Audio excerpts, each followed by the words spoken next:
Yan guys, ginisa sa butter ang ating kangkong.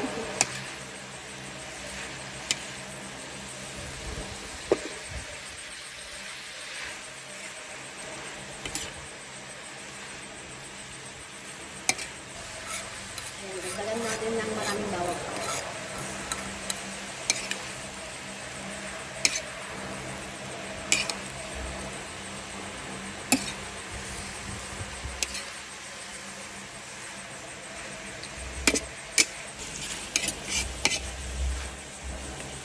Lagyan natin siya ng durog na paminta guys. Tapos papalasa niya. Magic sarap. Ganyan lang yung pagluto dyan guys.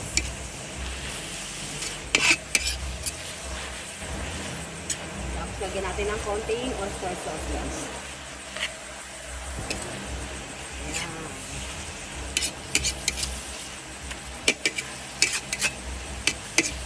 Ayan, konting ano na lang to guys.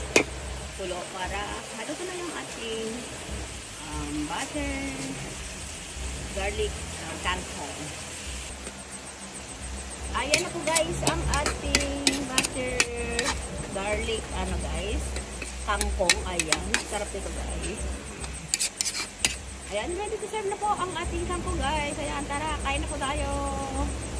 Thank you guys for watching. Just like, share, and subscribe. Lana all of you guys. Bye!